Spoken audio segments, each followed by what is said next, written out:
di mana tempat ini dari sepi akan bertambah jiwa-jiwa. Amin. Haleluya.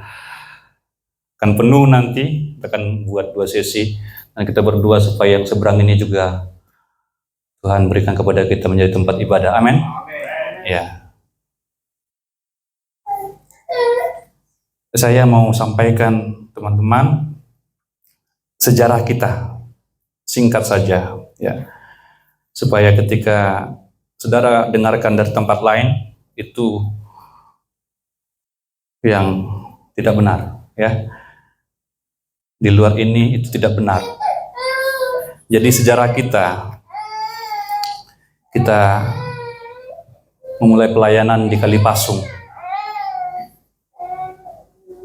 28 tahun yang lalu. Itu rumah liar. Mungkin ada beberapa dari kita yang belum lahir. 28 tahun yang lalu Bapak Gembala memulai pelayanan di tempat liar, rumah liar Kalipasung. Kalau saudara tahu Baloi Kolam, itu seberangnya itu sekarang sudah ada sekolah di sana namanya, nggak salah Pelita ya, Pelita Utama ya. Itu Kalipasung namanya dulu ya. Kita mulai pelayanan di situ. Kemudian ketika tempat itu digusur, singkat cerita, Tuhan berikan kita sebuah tempat, yaitu Windsor, dekat dengan sini ya, sekitar mungkin 500 meter dari sini, di seberang parit ini, 500 meter. Tuhan berikan kita tempat itu menjadi tempat tinggal kami sebagai keluarga gembala, menjadi pastori dan juga sekalian tempat ibadah. Kemudian ketika kita melihat tempat itu sudah kurang layak untuk kita pakai sebagai tempat ibadah, dan berkat sudah mulai ada, dan kita berencana untuk membangun Windsor. Kita mengurus segala sesuatunya, terutama legalitas tempat itu. Bapak Gembala bersama Ayu Hana berangkat ke Singapura untuk menjumpai pemilik tempat itu, meminta izin renovasi ya, supaya rumah itu diberikan izin direnovasi menjadi tempat ibadah. Tetapi sebenarnya yang kita harapkan adalah supaya rumah itu dihibahkan atau diberikan atau dijual kepada kita. Nah, yang kita temukan atau yang kita peroleh hanya 1 lembar surat ya, di mana saya sendiri yang rumuskan semua pernyataan-pernyataan di sana bahwa Windsor itu boleh direnovasi. Boleh direnovasi. Nah, ketika kita mempersiapkan segala sesuatunya untuk renovasi Windsor, kita memikirkan bahwa kita sebagai keluarga besar harus juga punya tempat sementara. Maka kita teringat ada sebidang tanah di Baloi Kolam yang waktu itu masih sepi,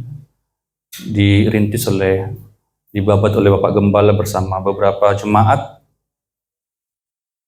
Sementara kita mau renovasi Windsor, kita membangun sebuah tempat di Baloi Kolam, bangun gereja dan sekalian tempat tinggal. Ketika nanti sudah waktunya, maka Windsor akan kita renovasi dan kita tinggal sementara di Baloi Kolam. Jadi teman-teman, saudara, Baloi Kolam itu hanya tempat persinggahan sebenarnya.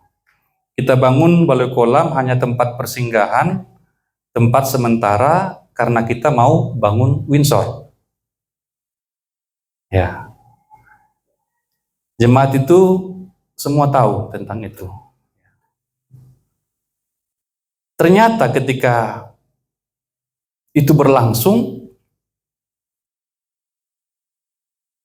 ternyata tiba-tiba pemilik Windsor itu meminta kunci. Ya. Meminta kita untuk menyerahkan kunci. Artinya tidak lagi boleh untuk kita bangun. Ya, yang tadinya kita bersiap-siap untuk bangun Windsor, tiba-tiba pemilik itu meminta kunci. Dan kita pun waktu itu sebenarnya mau ketemu, dan kita tidak mau ribut, tidak mau bersengketa. Kita bertemu dengan pemiliknya, menyerahkan kunci itu baik-baik, dan berterima kasih karena Windsor telah diberikan selama ini itu menjadi tempat tinggal kita dan tempat ibadah kita. Kita dengan ikhtiar yang baik mau bertemu dengan pemiliknya di Singapura, ataupun kalau mereka mau ke sini, tetapi itu pun mereka tidak sanggupin. Mereka hanya minta kunci itu diserahkan kepada seseorang di Bengkong, serahkan aja kepada dia, nanti kami yang ambil. Saya tidak tahu, kami tidak tahu apa yang ada di pikiran pemilik itu. Intinya kunci itu tiba-tiba kita harus serahkan. Artinya Windsor tidak jadi menjadi tempat ibadah kita sebagaimana kita rencanakan semula. Nah, sekian lama teman-teman, kita ini sebenarnya sudah tanpa alamat ini. Ya, bahkan KTP kami pun sekarang ini masih Windsor. Itu sebenarnya KTP kita sudah tidak ada alamat lagi karena kita tidak tinggal di sana lagi dan rumah itu sudah diambil kembali. Kita bergumul untuk mencari tempat. Saya tidak mungkin bisa ceritakan semua, tapi beberapa dari kita tahu bagaimana pergumulan kita. Setiap hari, pagi, siang, malam, saya menangis. Mana Tuhan tempat ibadah? Hampir dapat, gagal lagi. Hampir dapat, gagal lagi. Hampir dapat, gagal lagi. Banyak sekali saya cari. Dan singkatnya Tuhan berikan tempat ini. Dan kami sepakat sekeluarga bahwa tempat ini benar-benar dari Tuhan. Teman-teman yang sepakat katakan amin. Amin. Ini benar-benar mujizat. Karena ini pun hampir gagal juga. Kalau kami tidak gigih, tidak berdoa, bergumul, hampir gagal juga. Tapi Tuhan campur tangan, Tuhan menolong kita. Sampai kita ada di tempat ini saat ini. Jadi teman-teman, ini kisah kita. Ini sejarah kita. Kalau ada pernyataan-pernyataan atau cerita-cerita yang lain yang beda dengan ini, itu bisa ditolak. Ini yang kita jalani sejujurnya. Sekali lagi, Windsor telah diambil dan Balai Kolam itu hanya tempat sementara. Dan itu juga menjadi perenungan saya selama ini, menjadi kegundahan saya, karena bolak-balik Balai Kolam mau digusur, bentar lagi mau digusur, bentar lagi. Saya pun benar-benar galau ya. Apakah saya harus berjuang ya, sementara ini mau digusur, sementara lahan ini pun lahan yang tidak resmi atau ilegal, berkecamuk dalam hati saya. Dan ini juga berita terbaru. Sebentar lagi setelah pemilu nanti itu akan digusur. Ya, tapi kita tetap serahkan kepada Tuhan. Dan saat ini tetap ada ibadah di Balai Kolam pagi, seperti hari ini tadi pagi ibadah di Balai Kolam karena memang permintaan dari jemaat. Ya, jadi begitu ceritanya teman-temannya. Kita tetap adakan di Balai Kolam karena jemaat tetap meminta ibadah di sana. Jadi ada ibadah pagi di sana jam 10. Ya, jam 10. Pada prinsipnya kami sebagai hamba Tuhan, siapapun yang meminta dilayani, yang meminta diadakan ibadah pasti kami layani, walaupun satu orang. Ya, itu tekad kami sebagai hamba Tuhan. Jadi tetap kita layani. Namun tempat ini pun harus kita gunakan karena Tuhan sudah berikan ini kepada kita. Amin. Iya, nggak mungkin kita kosongkan ini. Nanti dimakan, digerogotin tikus. Iya. Kita harus huni tempat ini, kita harus tinggali karena Tuhan berikan ini kepada kita. Kita harus buat tempat ibadah, kita harus ibadah di tempat ini. Dan mulai minggu depan, kita sudah mulai aktif semua. Pemuda remaja juga kita akan adakan di tempat ini. Dan juga nanti ibadah pertengahan minggu yang kita sebut Exploring Worship, itu doa penyembahan dan pendalaman Alkitab akan kita adakan di tempat ini. Ya, mari teman-teman ikuti terus gerak pekerjaan Tuhan. Ya, tidak perlu kita banyak ngomong, tunjukkan saja kesetiaan kita. Tunjukkan saja bahwa kita sungguh-sungguh mau melayani Tuhan. Amin. Ya, dan Tuhan akan berkati kita. Ini saudara saya, ada 2 orang di sini mahasiswa saya ya. Ini si Erwin namanya ya. Sini dulu Erwin. Ya, ini Erwin, ganteng-ganteng semua ini. Ya. Kalau yang satu lagi udah tahu ya. Ini baru datang ini namanya. Coba kamu jelasin sedikit lah. Dan kenapa kamu minta pelayanan di sini? Ya. Shalom Bapak Ibu. Oke, pada kesempatan ini saya sangat bersyukur di mana dipertemukan di tempat ini. Saya tadi dari kampus berdoa karena tadi teman saya Metodius menyampaikan bahwa datang aja di tempat ini. Jadi saya sangat bersyukur kepada Tuhan di mana beberapa bulan atau bukan beberapa bulan, mulai dari semester 3 karena bulan 12 ini kami akan diutus, di mana diutus PKL di kampung-kampung pedalaman. Jadi saya sangat bergumul ingin mendapatkan pelayanan, sehingga karena di mana ketika kita mendapat pelayanan di gereja-gereja, jadi kita bisa mendapatkan pengalaman. Kita bisa mendapat pengalaman-pengalaman baik dengan remaja pemuda, baik dengan jemaat, lebih-lebih dengan gembala. Dan saya sangat bergumul beberapa bulan ini, dan mungkin ini adalah jawaban dari Tuhan, dan sangat saya belum tentu ya. Sangat bersyukur di mana di tempat ini semoga saya dapat diterima, dan kiranya Bapak Ibu dapat menerima saya dengan sukacita. Oke, terima kasih Erwin. Berikan tepuk tangan buat Erwin ya. Ayo silakan. Nanti saya tanya dulu Bapak Gembala. Ya, banyak teman-teman ya, mahasiswa ya yang minta mau ke sini, entah kenapa ya. Mau ke sini katanya ya. Tetapi ya kita ini masih gereja kecil ya, Nah, nanti kita lihatlah. Ini banyak mahasiswa ini. Nanti kalau saya datangkan mereka, kalau mereka kosong, bisa kita datangkan ya. Sore-sore begini kan. Mereka kan ganteng-ganteng ya. Orang-orang Nias mirip orang Jepang ya. Orang Jepang, Chinese mirip. Jadi untuk memancing jiwa-jiwa. Iya ya. Nanti di sini juga banyak orang Nias juga di seberang ini. Nanti bahasanya jauh. Ya kan? Iya. Belajar bahasanya kemarin saya ngomong sama Metodius ya. Kita ngomongin aja marga-marga Nias itu udah bahasa Nias itu ya. Ya, kita akan pertimbangkan nanti Erwin ya. Jadi belum keputusan ya. Karena kami masih kecil ini. Nanti kamu kesini juga nggak ngapa-ngapain juga kan? Ya, tapi nanti kita pertimbangkan, kita ngomong sama Bapak Gembala nanti apakah boleh ya.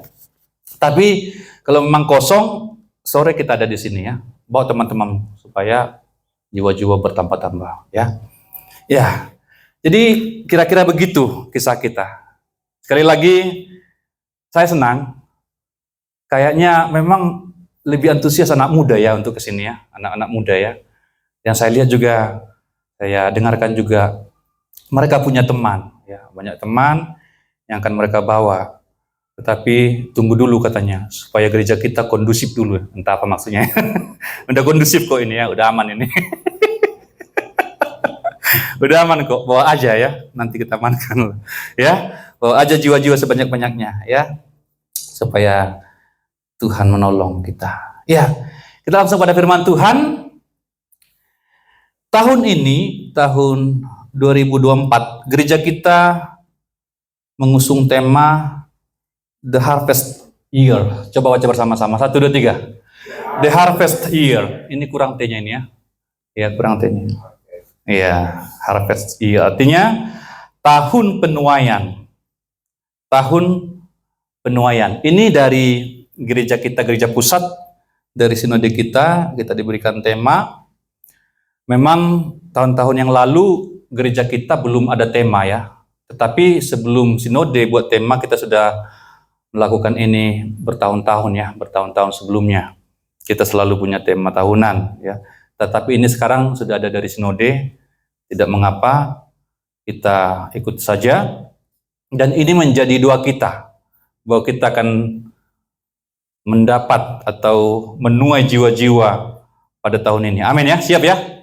Siap? Amin? Ya. bawa jiwa-jiwa ke lumbung Tuhan. Tadi Bapak Gembala juga menyampaikan, ya, kalau bawa jiwa itu jelas kemana ya. Jangan cuma menginjil tapi nggak jelas yang siapa yang diinjili, udah di mana sekarang. Itu tadi penekanan Bapak Gembala di Balai Kolam, GBK ya. Jadi gereja Balai Kolam itu namanya GBK. Apa? GBK, Gereja Balai Kolam ya. Kalau ini gereja di Simol, GDM. Untuk menyingkat saja ya, GBK ya. Jadi kita sebut GBK. Ini kita aminkan. Kita aminkan ya, bahwa tahun ini menjadi tahun penuaian jiwa-jiwa.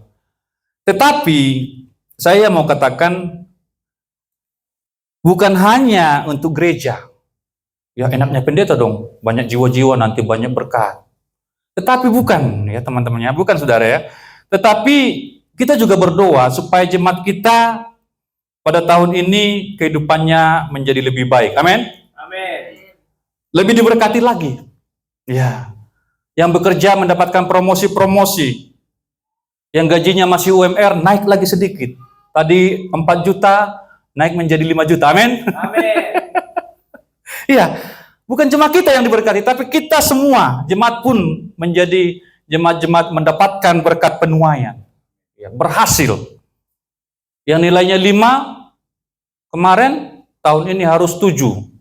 Yang 7 menjadi 9. Amin? Amin. Ya, jadi semua harus mendapatkan berkat. Ini menjadi doa kami. Kami selalu berdoa sebagai hamba Tuhan supaya jemaat diberkati Tuhan. Jemaat melimpah-limpah. Ya. Keluarga diberkati, nikah diberkati, yang sudah saatnya mendapatkan pasangan tahun ini. Amin. Amin. Yang sudah berpasang-pasangan selama ini bertahun-tahun, kayak tidak jelas, menjadi jelas tahun ini. Amin. Iya kan? Jelas mau kemana arahnya kan? Jangan kayak gitu terus, kayak sampan yang ditiup angin di dalam samudera raya. Harus jelas pelabuhannya kemana ya. Jangan terlalu lama-lama. Kalau sudah jelas, ya jelaslah. Ya. Jadi begitu. Semua kita akan mendapatkan berkat tahun ini. Kita berdoa bersama-sama sehingga kita mendapatkan berkat. Dan bicara tentang berkat atau kehidupan yang diberkati ini tidak serta-merta ya. Memang keselamatan kita itu adalah karya Kristus, tetapi berkat-berkat lainnya juga menyangkut kehidupan kita. Bagaimana kita di hadapan Tuhan. Ini akan coba kita lihat ya. Makanya saya buatkan tema. Sudah masuk belum? Ya. Blessed life, hidup diberkati atau hidup berbahagia. Coba kita lihat ayatnya ya. Mazmur 1. Ini sudah sangat umum. Jadi untuk diberkati itu ada ya yang Tuhan mau, ada yang Tuhan minta. Ada yang Tuhan minta dari kita. Ya Mazmur 1 ayat 1 sampai 6 kita baca secara responsoria. Saya akan bacakan ayat 1, saudara bacakan ayat yang kedua, demikian sampai ayat yang ke-6. Yang sudah ketemu katakan amin. Amin. Iya. Berbahagialah orang yang tidak berjalan menurut ajakan orang fasik, yang tidak berdiri di jalan orang berdosa, dan yang tidak duduk di komplotan pencemooh. 2. Tapi yang berbahagia Ya. Ia seperti pohon yang ditanam di tepi aliran air, yang menghasilkan buahnya pada musimnya. Tidak pernah layu daunnya. Apa saja yang dilakukannya berhasil. bukan demikian orang fasik. Mereka seperti rekam yang dihentikan angin. Sebab itu orang fasik tidak akan tahan dalam penghakiman, dan orang berdosa dalam kumpulan orang benar. Sebab Tuhan mengerahkan orang, tapi dalam orang fasik untuk binasa. Iya. Seperti apa orang yang diberkati itu? Ya. Orang yang diberkati itu berarti semua yang diperbuatnya berhasil. Ini orang yang diberkati. Orang yang diberkati itu berarti orang yang selalu berhasil dalam segala hal. Dalam satu versi bahasa Inggris dikatakan, he succeeds in everything he attempts. Dia selalu berhasil dalam segala sesuatu yang dia upayakan. Nah, saya yakin kita semua mau menjadi orang-orang seperti ini. Amin. Kita mau ketika kita berusaha ada hasil. Kita mau ketika kita belajar ada nilai yang bagus. Kita mau ketika kita bekerja ada salary-nya yang jelas. Semua orang mau seperti ini. Semua orang mau supaya apa yang dilakukannya itu berhasil. Ya. Ini yang saya maksud adalah orang yang masih waras ya. Amin ya. Amin ya. Ya. Semua orang yang waras itu pasti mau berhasil. Tidak ada satupun yang secara sadar, secara sengaja mau gagal. Bahkan kehidupan yang gagal sekalipun. Ya, tidak mau sebenarnya. Dia itu gagal. Ini dambaan setiap orang. Dia berhasil dalam setiap hal yang diusahakannya.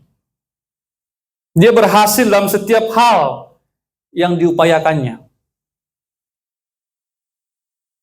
Dan di sini orang harus berusaha, orang harus berjuang.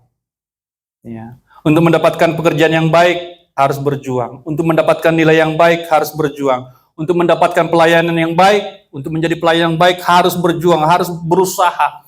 Dengan loyal, dengan setia. Tadi pujian kita terakhir, ku berjuang sampai akhirnya. Hidup ini perjuangan. Ya. Seorang atlet itu harus berjuang untuk mendapatkan piala, untuk mendapatkan hadiah. Ya, 8 jam mereka latihan, badminton, latihan terus, berjuang terus, keringatan.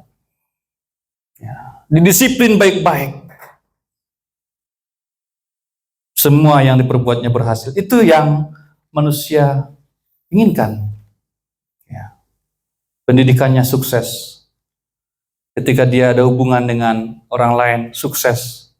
Baik hubungan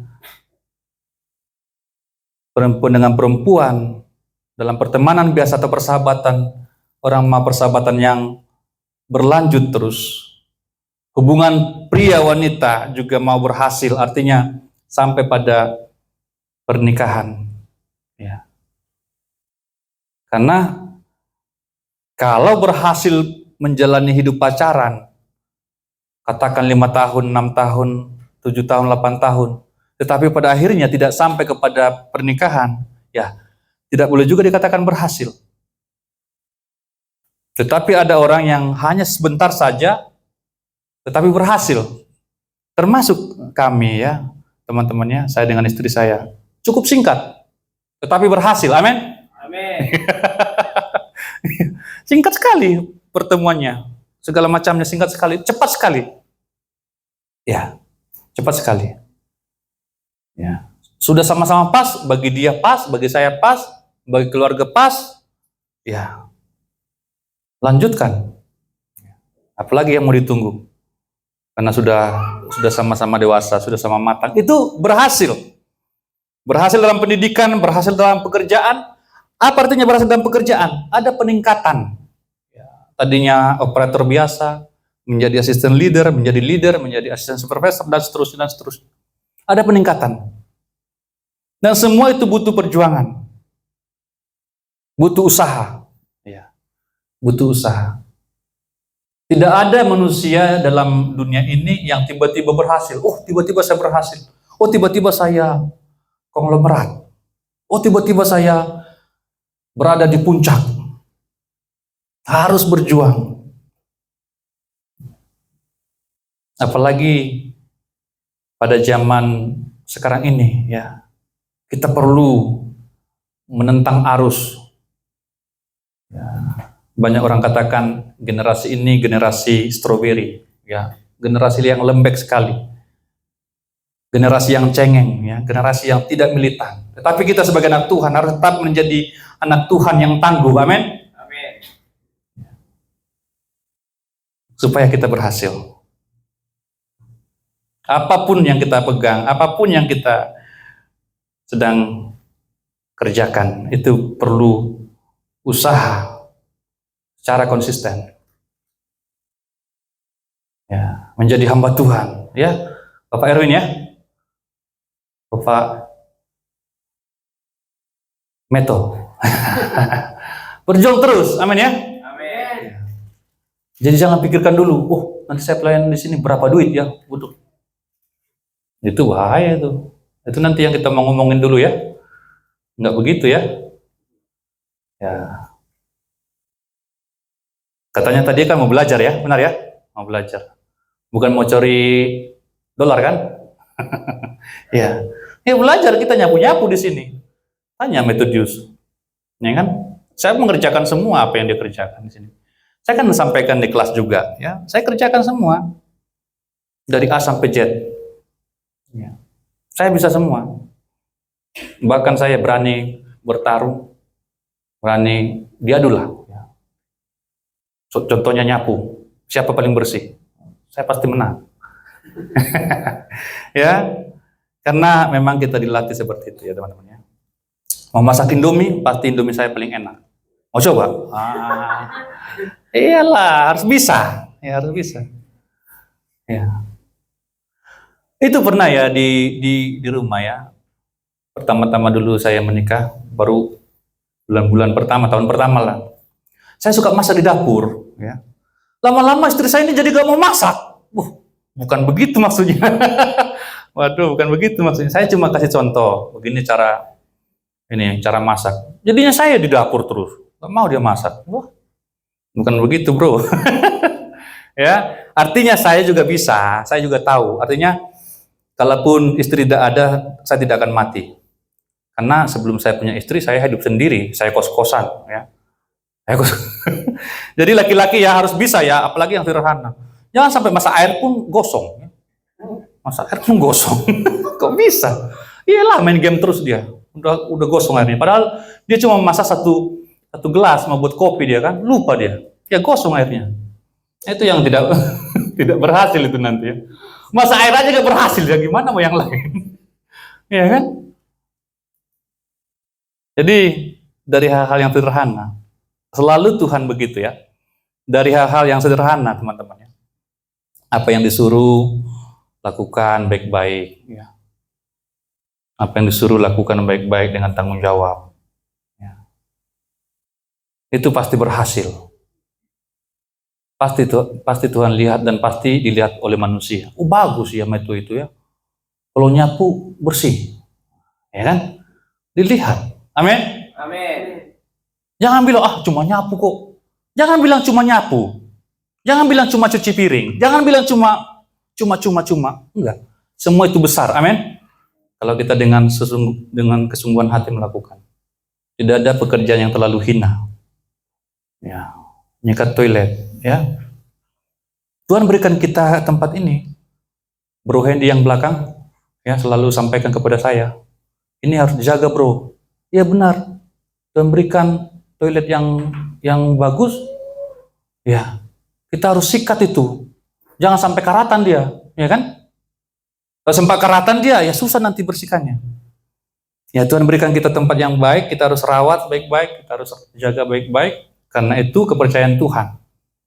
Ya, kita rawat baik-baik tempat ini. Ya, masing-masing pemuda remaja, saya bersuka cita ada beberapa pemuda remaja yang sudah mulai mengerti.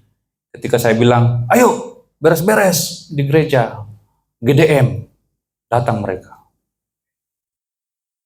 Yang tidak datang nggak dapat berkat. Tadi malam kami makan lobster. Satu belanga ya. Wow. Makan lobster. Ya itulah, ya kan? Yang tidak dapat cuma dapat cerita.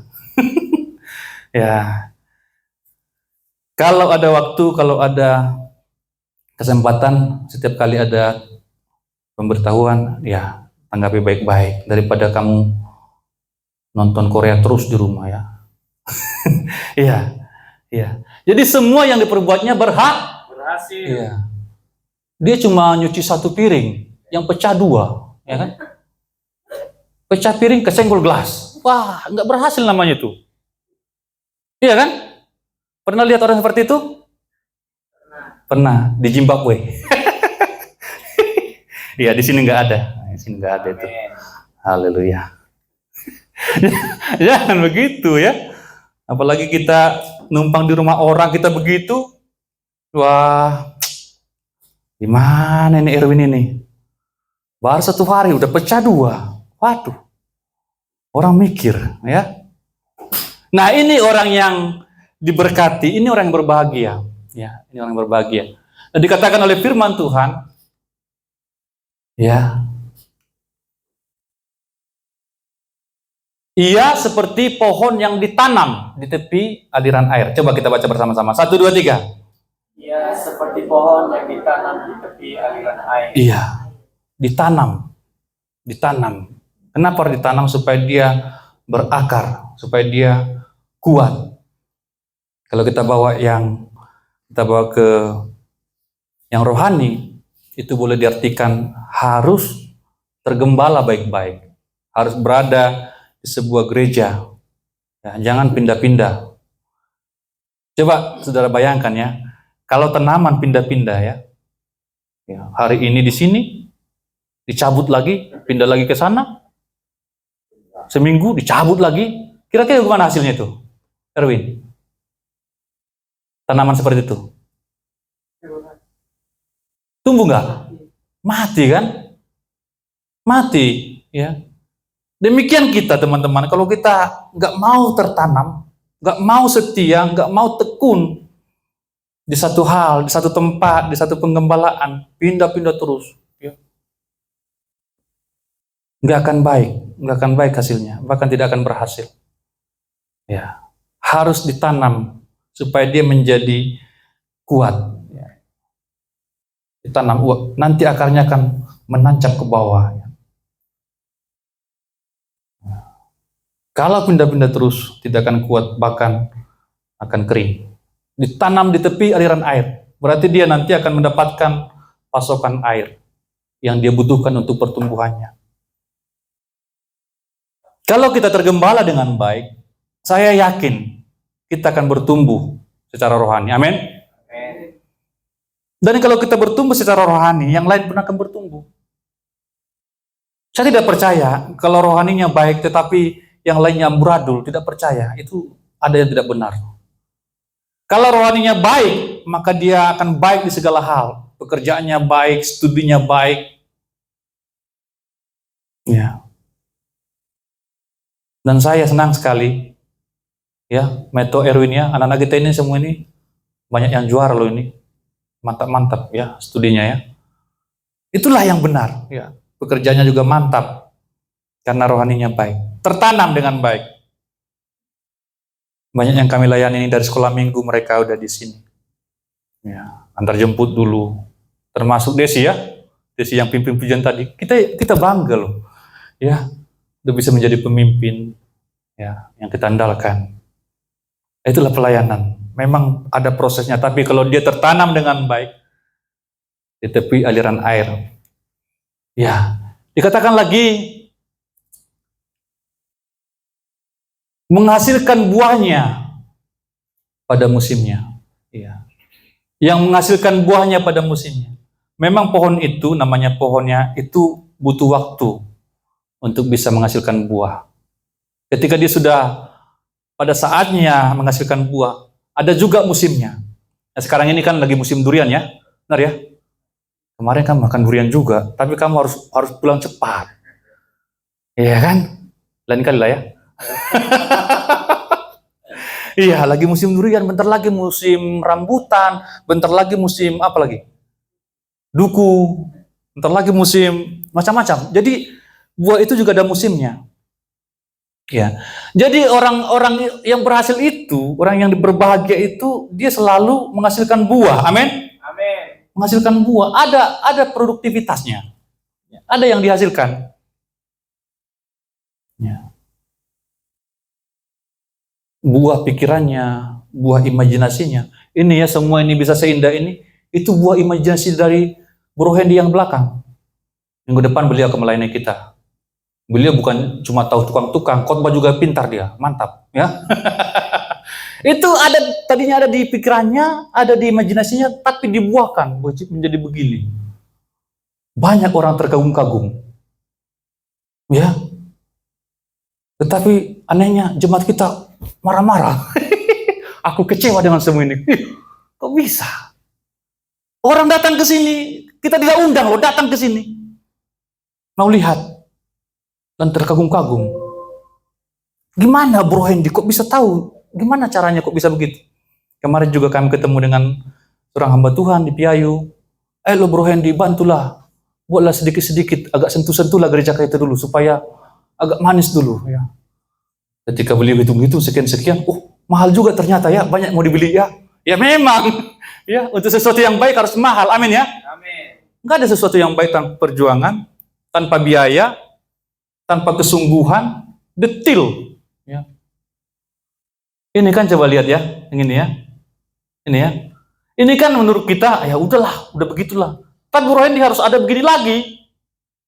Disuruh lagi saya potongin ya. Tinggal masang-masang aja nih. Ya. Jadi minggu depan mungkin udah selesai nih. Ini semua ini, persambungan-persambungan ini. Ini pun katanya harus di-list. Ini namanya di-list ya. Ya enggak? Yang bagi kita, udah cantik kok, udah manis kok. Tapi bagi dia, yang punya ide, yang punya imajinasi, masih bisa lebih baik lagi. Itulah bedanya. Ya. Memikirkan selalu yang terbaik. Ada buahnya, amin? Ya. Sehingga kita setiap kali datang, ada yang baru lagi. Ada yang baru lagi. Gitu ya. Karena beliau selalu memikirkan, untuk rumah Tuhan harus indah. Beliau katakan harus menginspirasi orang. Benar, jujur ya. Hamba-hamba Tuhan yang punya gereja besar datang ke sini, terkagum-kagum juga. Padahal gerejanya besar, duitnya banyak. Ya. Bisa kagum-kagum dengan kita yang sederhana. Ya. Itu puji nama Tuhan. Amin ya. Amin. Nama Tuhan dimuliakan. Kita tetap rendah hati. Ya. Dan dikatakan tidak layu daunnya. Artinya selalu fresh. Amin. Lihat Bapak Gembala ya. Bapak Gembala kami 73 tahun Pak ya. Tahun ini 73 tahun. Tetap fresh. Lihat. Tetap kuat. Ya. Gak kuat lagi. Tetapi malah dibantah saya. Tetap semangat. Itu maksudnya, tidaklah tetap semangat. Ya, tetap semangat. Ya. Jangan ada anak Tuhan itu loyo, amin ya. Layu, loyo, padahal usianya baru 19 tahun. Ya, udah kayak mama-mama. Janganlah. Makanya saya bilang sama istri saya, kamu harus tetap jadi gadis. Maksudnya, katanya, pokoknya pikirkan aja. Makanya kalau jumpa Pak Huta Gaul itu, ya, aduh, mamaku ini ya, kayak anak SMP katanya. Apa maksud bapak ini? Ya, memang itu bisa kok ya. Kalau kita selalu fresh, berpikiran positif, amin, teman-teman. Ya, tidak suka gosip, amin. Amin. Iya, jangan kumpulin orang untuk gosip ya. Kumpulin orang, ayo kumpul. Gosip. Ya. Gimana perkembangan? Gimana? Tuhan Yesus tuh. Coba lakukan itu, mengumpulkan jiwa-jiwa. Amin ya. Berarti punya kemampuan mengumpulkan orang. Coba lakukan itu, mengumpulkan jiwa-jiwa. Ayo bro, ngopi. Pasti mau mereka ya. Amin ya. Ya, begini firman Tuhan. Datang jiwa-jiwa. Jadi kemampuan kita itu harus digunakan untuk yang menghasilkan. Ya. Tidak layu daunnya. Kemudian bagaimana lagi orang yang diberkati? Orang yang diberkati itu menghindari yang negatif. Kita baca bersama-sama. 1, 2, 3. Menghindari yang negatif. Menghindari yang negatif itu orang yang diberkati. Orang yang diberkati menghindari yang negatif. Ya. Dia dikatakan tidak berjalan menurut nasihat orang fasik. Tidak berjalan menurut nasihat orang fasik. Ya. Jadi dia menghindari nasihat-nasihat orang fasik. Tidak berdiri di jalan orang berdosa. Ya, coba dibantu. Tidak berdiri di jalan orang berdosa dan tidak duduk dalam kumpulan pencemooh. Ya. Sama yang tadi itu ya, penggosip itu. Ngumpul untuk menggosip, ngumpul untuk menjelekkan orang, ngumpul.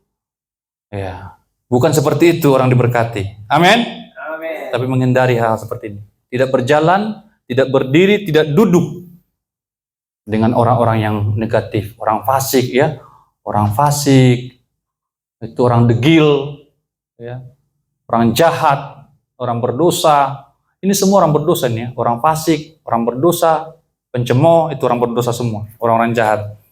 Jadi dia menghindar dari situ. Ya, ada peribahasa katakan burung yang sama hinggap di dahan yang sama.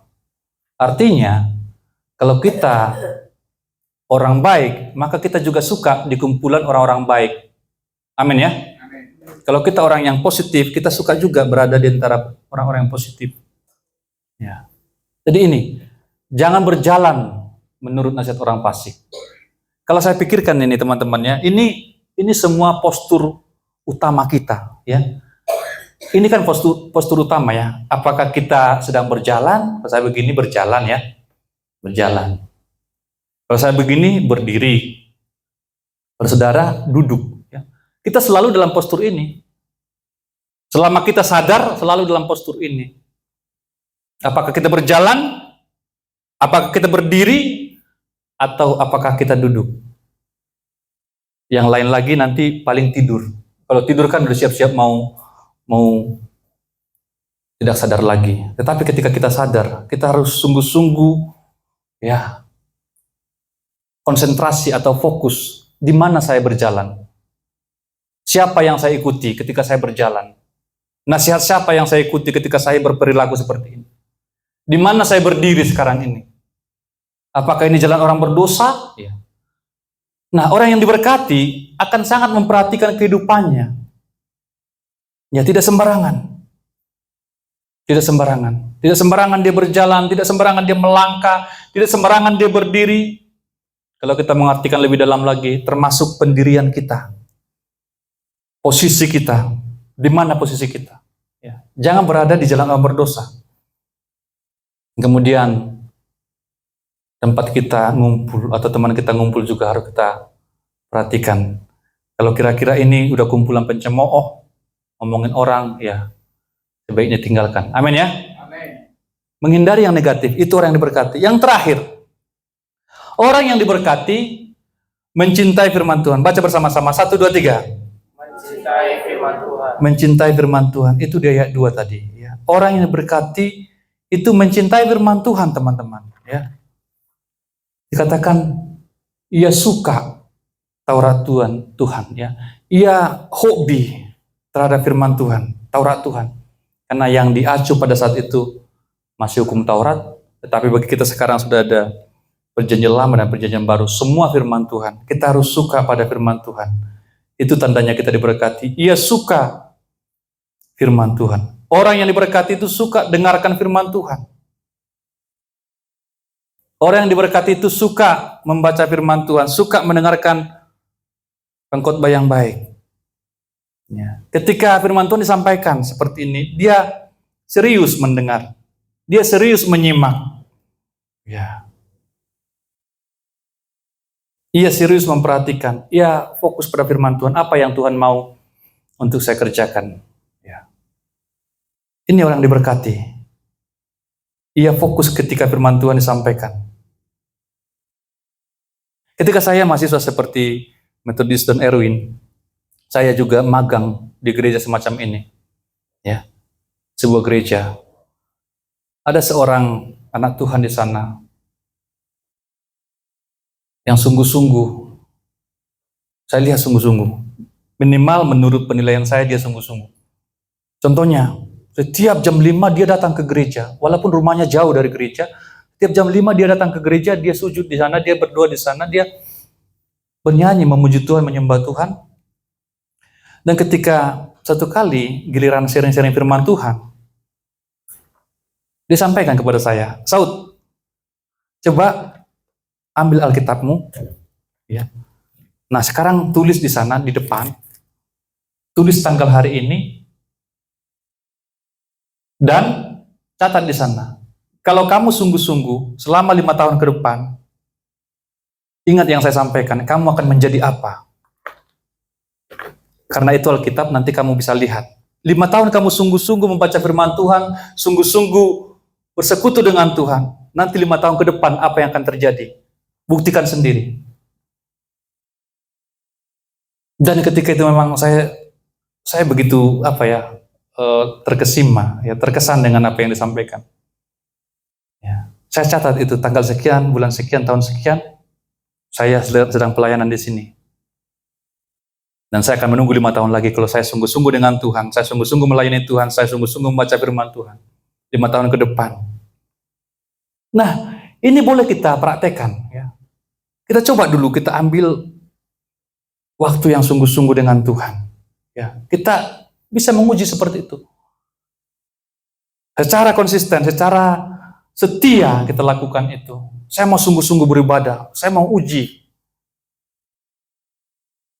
Coba, apa saja, nggak usah banyak-banyak dulu, satu aja. Contoh mau melakukan firman Tuhan, lakukan dulu itu 5 tahun. Saya yakin, sebagai hamba Tuhan, saya yakin hidupmu 5 tahun ke depan akan berubah, amin. Masalahnya kita nggak jelas gitu. Apa yang kita mau, apa yang kita lakukan, apa nilai yang kita hidupi, nggak jelas. Apa kata orang, ya, suka-suka sembarangan, ya. Tetapi kalau kita kembali tadi mau diberkati itu kan ada jalannya. Karena kalau kita lihat ini bicara soal jalan, ya. Kalau kita lihat dalam Lembaga Alkitab Indonesia itu dikatakan jalan orang benar dan jalan orang fasik. Jadi untuk menjadi benar itu ada jalannya, untuk diberkati itu ada jalannya. Ya. Kalau kita di jalan yang diberkati, kita akan diberkati. Tapi kalau kita di jalan yang menuju kebinasaan, ya kita akan binasa. Kalau kita melakukan firman Tuhan, satu firman aja, apapun yang ada di hatimu, dan coba uji. Saya berikan waktu 5 tahun. Ya, jangan lalai, lakukan semua itu, lakukan terus. Ya, contohnya ibadah, saya mau setia ibadah. Lakukan itu dan jalani terus 5 tahun. Ya. Dan apa yang dikatakan oleh anak Tuhan tadi, dan saya mengalami. Ketika 5 tahun setelah itu, ada banyak hal yang saya dapatkan. Tuhan angkat saya. Sewaktu saya masih di Surabaya. Ya. Supaya kehidupan kita ini benar-benar terukur. Ya. Saya tidak usah mendikte harus melakukan apa. Kita dengan Tuhan saja. Apalagi yang masih mahasiswa ini, ya, bisa lakukan itu. Ya.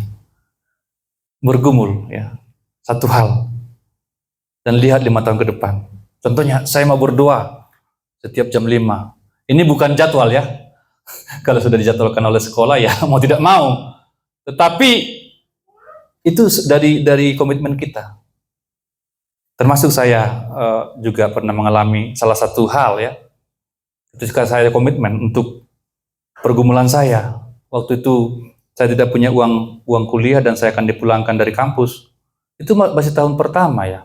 Tahun pertama. Saya mau dipulangkan dari kampus karena saya tidak bisa bayar uang kuliah. Saya bergumul. Tiap hari pada jam makan, ya, orang makan jam 12, saya berpuasa. Saya bergumul untuk biaya kuliah saya. Saya berlutut di belakang mimbar, ya. Mimbarnya besar semacam ini, ya. Mimbarnya besar. Saya berdoa di sana, saya menangis di sana. Tuhan, tolong saya, tolong uang kuliah saya. Saya nggak bisa ngapa-ngapain, Tuhan. Ketika saya lapor ke orang tua juga jawabannya berdoa. Dan saya berdoa. Dan saya tidak mungkin bekerja di tempat ini. Karena saya masih kuliah dan terikat dengan banyak tugas-tugas. Hanya Engkau yang bisa menolong saya. Saya bergumul. Dan Tuhan jawab. Tuhan jawab, sungguh-sungguh. Ya. Saat itu saya sudah mau dipulangkan, tetapi ketika Tuhan jawab, uang yang saya dapatkan atau berkat yang saya dapatkan itu lebih daripada tunggakan saya. Ketika bidang keuangan katakan, Saud ke kantor, saya udah dakdikduk. Karena biasanya ketika dipanggil pasti masalah keuangan. Dan dia sampaikan, Saud, karena dia juga tahu saya berdoa, doamu sudah dijawab Tuhan. Ada orang, ada anak Tuhan yang tidak mau disebutkan namanya, memberkati, mengirim sekian berkat buat kamu. Ini bagaimana, Saud? Dan saya jawab pada saat itu, ayo Bu, hitung semua uang kuliah saya, hitung semua hutang-hutang saya, bayarkan ke sana. Dan kalau ada sisanya lagi, simpan aja Bu untuk utang saya berikutnya. Keren nggak? Amin ya. Jadi lunas semua, bahkan masih ada sisa untuk tunggakan berikutnya. Dan sejak itu saya tidak pernah takut lagi. Amin Meto? Amin, Pak. Yang punya masalah keuangan mungkin berdoa sama Tuhan. Ya. Kamu yang memilih menjadi hamba Tuhan, berdoa sama Tuhan. Itu mengapa saya bisa seperti itu waktu itu.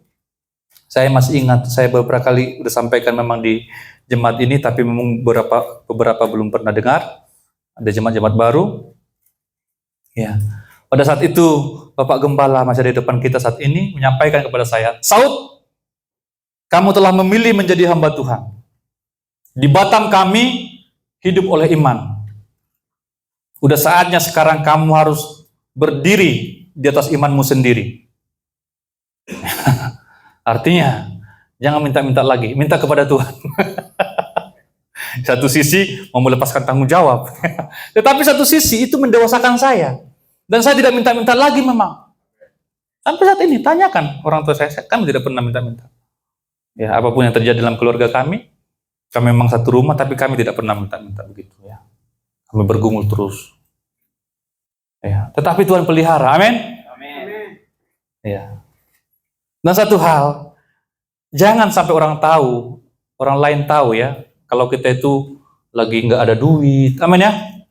Ya. Jadi sama, nggak ada duit ketahuan, ada duit pun ketahuan. Jangan begitu, sama aja ya. Jadi usahakan sama ya. Jangan orang tahu lah kita nggak ada duit atau ada duit. Ya. Berjalanlah dengan bersahaja. Nggak ada duit murung ya, nggak keluar dari kamar. Ada duit keluyuran kemana-mana, nggak pulang-pulang ke rumah. Ini kan, aduh gawat ini ya. Baru ada di kantongnya 10.000, udah keluar kemana-mana. Aduh. Ya, kita belajar bersama-sama. Dia suka firman Tuhan. Ya, orang diberkati itu suka firman Tuhan. Katakan suka firman Tuhan. Saya suka firman Tuhan. Benar? Amin? Ya. Kemudian dikatakan ia merenungkan Taurat itu. Jadi dia memikirkan, ya, dia meditasi firman Tuhan. Dia mengingat terus firman Tuhan dalam hatinya juga. Ketika tiba pada satu masalah atau menghadapi sebuah masalah, dia pikirkan firman Tuhan. Ya. Apa jawaban dari masalah ini? Dia merenungkan Taurat Tuhan, dia merenungkan firman Tuhan. Ya. Jangan merenungkan kata tetangga. Amin. Amin. Ketika ada tetangga ngomong di Facebook, itu terus yang direnungkan. Omongan tetangga. Jangan. Renungkanlah firman Tuhan. Amin. Supaya kita berbahagia. Supaya kita diberkati. Nah sebaliknya, di ayat berikutnya, saya tidak perlu baca lagi, saudara nanti bisa baca kalau ada waktu. Dikatakan orang fasik itu seperti sekam. Ya, ini sekam ini gampang ini diterbangkan angin. Tadi orang benar itu seperti pohon. Ya, bukan seperti sayur ya, amin ya. Tapi pohon, katakan pohon. Pohon itu kuat. Ya, bukan seperti ilalang, tapi pohon. Ya, ditanam, ditanam di tepi aliran air. Tetapi dikatakan orang fasik, orang bebal, orang jahat, orang berdosa itu seperti sekam yang ditiupkan angin. Tahu sekam? Tahu sekam? Itu kulit padi. Tahu ya? Ya, itu sekam. Itu ringan, karena ringan itu gampang ditiupkan angin. Tetapi orang diberkati tidak gampang tertiup angin. Amin. Dia kuat, dia kokoh, dia tangguh. Ya, nggak gampang oleng. Ya. Ia seperti sekam yang ditiupkan angin. Sebab itu orang fasik tidak akan tahan dalam penghakiman. Begitu pula orang berdosa dalam perkumpulan orang benar. Sebab Tuhan mengenal jalan orang benar, tetapi jalan orang fasik menuju kebinasaan. Ini orang fasik, ini orang berdosa teman-teman ya. Ia tidak sanggup berada dalam kumpulan orang benar. Tidak sanggup mendengarkan firman Tuhan, tidak sanggup mendengarkan nasihat yang baik. Jadi, saya mau tutup ini ya, teman-temannya. Jangan pikir hal yang biasa ketika kamu tidak sungguh-sungguh dengan firman Tuhan. Ya, jangan pikir itu hal yang biasa. Ketika kamu main-main saat mendengarkan firman Tuhan. Jangan pikir itu hal yang biasa ketika kamu tidak suka firman Tuhan, tidak suka dengarkan firman Tuhan, tidak suka dengarkan hamba Tuhan. Ya, tidak suka baca firman Tuhan. Jangan pikir itu hal biasa ketika firman Tuhan disampaikan kamu main game di sana. Itu bukan hal biasa, itu bukan sesuatu yang biasa. Ketika firman Tuhan disampaikan kamu buka yang lain di sana. Itu bukan hal yang biasa. Ya. Jangan pikir biasa saja ketika kamu mendengarkan firman Tuhan, tapi kamu tidak pernah respons. Tidak pernah mau mengamankan firman Tuhan. Tidak pernah mau mengikuti pembacaan firman Tuhan. Di gereja ini kami suka membaca firman Tuhan bersama-sama. Tetapi saya perhatikan beberapa jemaat itu tidak mau. Ya, harusnya bacaan jemaat dia tidak mau ngomong, dia tidak mau. Itu bukan sesuatu yang biasa loh teman-teman ya. Jangan pikir itu sesuatu yang biasa. Itu bukan yang biasa ya. Saya bacakan ayat yang ganjil, saudara bacakan ayat genap. Kemudian giliran saudara bacakan, saudara tidak mau baca. Itu bukan sesuatu yang biasa.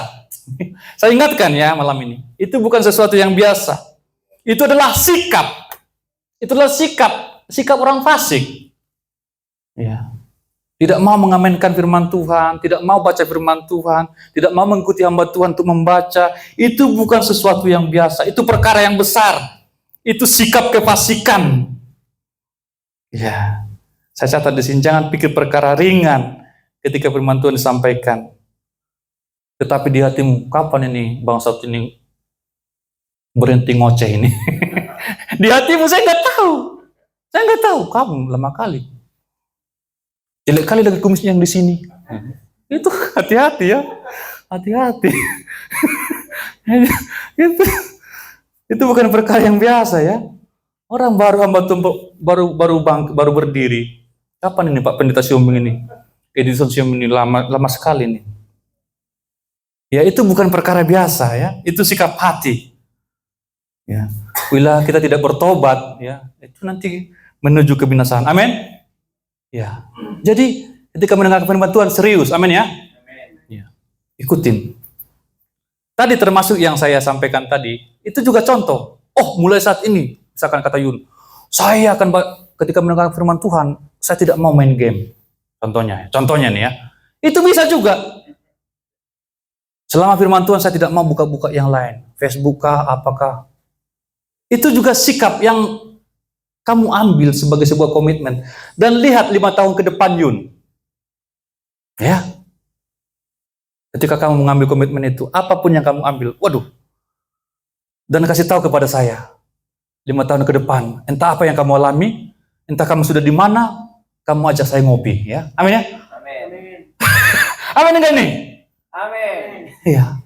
Oh ya, saya terima kemarin itu dari Pak Saud. 5 tahun dari sekarang, catat di situ. Kalau sudah ada terjadi perubahan yang luar biasa, ajak saya ngopi. Kita cerita lagi. Amin ya? Itu yang terjadi, itu yang saya alami. Pernah saya alami seperti itu. Ya. Jadi jangan pikir itu biasa, biasa aja kok. Semua begitu kok. Zaman canggih. Ya. Dulu kita memang ketika ibadah kita kumpulin loh HP ya. Masih ingat ya? Balik kolamnya. Pemuda remaja kita kumpulin di kotak-kotak. Tapi ada yang mukanya mutung kayak kates ya. Ketika HP-nya diambil ya. Itu maksudnya apa? Supaya kita fokus, supaya kita konsentrasi. Karena ini firman Tuhan. Ya. Kita harus suka firman Tuhan, kita harus renungkan firman Tuhan. Saya tutup di sini, mengakhiri. Ya, kita baca bersama-sama. 1, 2, 3. Jalan orang benar adalah jalan yang diberkati dan berbahagia. Tetapi jalan orang fasik menuju kebinasaan. Masih ada yang tidak baca tadi? Nah, ini termasuk ini. Ya. Pautagau kontemplasi, nggak mau baca dia. Kita buat closing, nggak mau baca dia.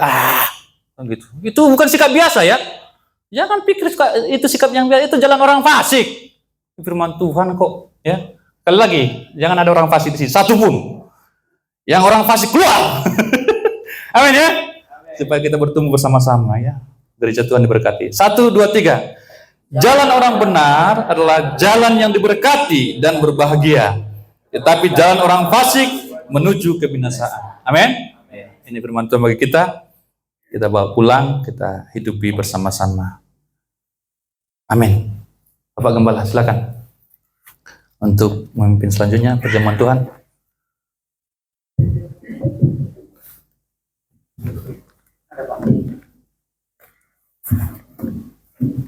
Aku lah mimpi. Aku